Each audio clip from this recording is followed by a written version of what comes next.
This story is all too common. Mr. Huppen is a 78-year-old man living at home with his wife. He is admitted to the hospital with acute chest pain. In his combined medical power of attorney and living will, Mr. Huppen had explicitly stated that he did not want aggressive life-sustaining treatment of any kind. Unfortunately, no one knew anything about his advance directives or do not resuscitate card. Neither of these documents accompanied the patient to the hospital.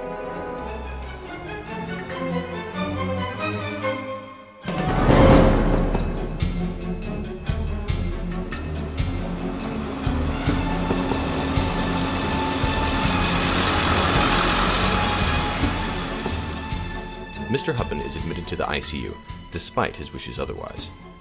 When his myocardial infarction causes fluid to build up in his lungs, he is placed on mechanical ventilation. Sadly, stories like this are all too common. It is difficult for healthcare providers to respect patients' wishes when the patients cannot speak for themselves and when their advance directives are unavailable. To learn from this, we must see what went wrong here. The advance directives were not documented. The DNR order was not communicated in transfer. There was overtreatment against patients' wishes. There was unnecessary pain and suffering. And there was a system-wide failure to respect patients' wishes. Years ago, former State Senator Martha Walker, then chair of the West Virginia Senate Health Committee, said, "When my time comes, I want the system to have it right."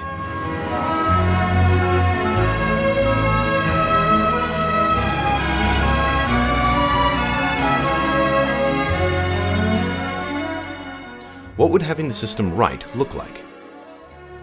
West Virginians have strong convictions about the type of end-of-life care they want to receive. 78% of West Virginians want to avoid pain and suffering being put on machines at the end of life. 88% of West Virginians are interested in dying at home. West Virginia has among the most progressive laws for advance directives in the country, and twice as many West Virginians have completed advance directives as the national average, 40% versus 20%. Nonetheless, the majority of West Virginians have not completed advance directives.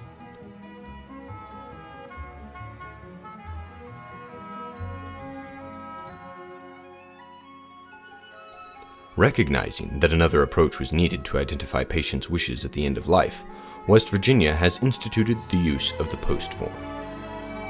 West Virginia is one of few states demonstrating the post form's benefit and providing leadership to the rest of the country. POST stands for Physician Orders for Scope of Treatment. The use of POST affords a better way to identify and respect patients' wishes. Compared to the living will, the POST has the following 5 advantages. It is targeted to the seriously ill. It requires decisions only among presented options. It requires checking the preferred boxes. It stays with the patient on transfer. It is a physician's order to be followed. What is the purpose of POST?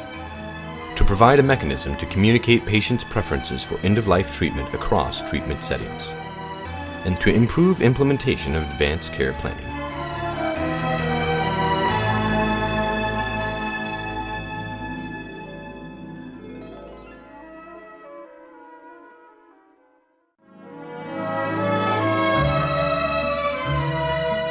The POST form has several clearly defined sections. Section A addresses code status, CPR versus DNR. Section B addresses the level of intervention the patient wants, from comfort to full treatment. Section C deals with whether the patient wants antibiotics or not. And Section D addresses the use of IV fluids and medically administered nutrition and hydration, either through a feeding tube or total parenteral nutrition.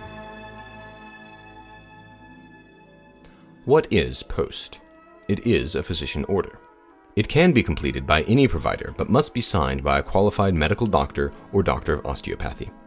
It complements but does not replace advance directives. Its use is voluntary. What is the basis of POST? It encourages discussion with patient and family or surrogate decision-maker of key end-of-life care issues. Post provides a better means than advanced directives to identify and respect patients' wishes.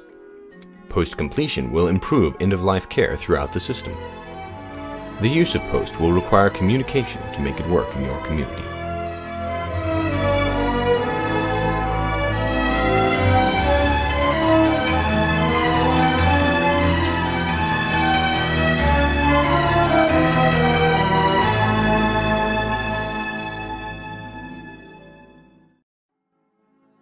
Post provides legal protection.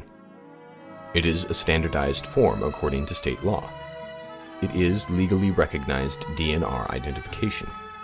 It is protection from civil or criminal liability for good faith compliance with and reliance upon Post. It is protocol for use in interinstitutional transfers. The law covers compliance with Post, even when completed by a medical doctor not credentialed at the facility. Where is the Post form? The original form shall always accompany the patient or resident when transferred or discharged. In the case of Mr. Huppen, it could have been this way, if he had a Post form. When EMS arrives, they document his Post form and transfer it with him to the hospital. Good afternoon. Hello, sir. Do you have any advanced directives or medical power of attorney? I think that's what that Or a Post form? that pink sheet that's in on the refrigerator. Okay, you mind if we get that? No. Okay, I'll go get the Post. All right, we have a Post form that says limited interventions. Okay.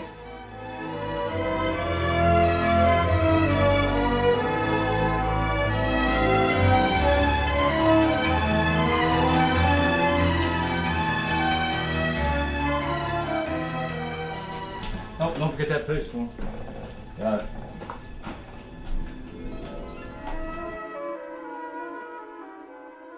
The Post form accompanies him through transfer and goes with him to his hospital room. Mr. Huppen is kept free of unnecessary pain and suffering, and his wishes are respected. He is kept peaceful and comfortable. My name's Mindy. I'll be your nurse. How are you? Okay.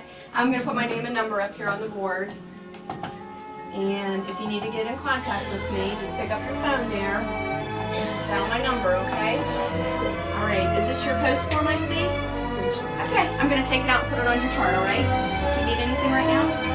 Okay.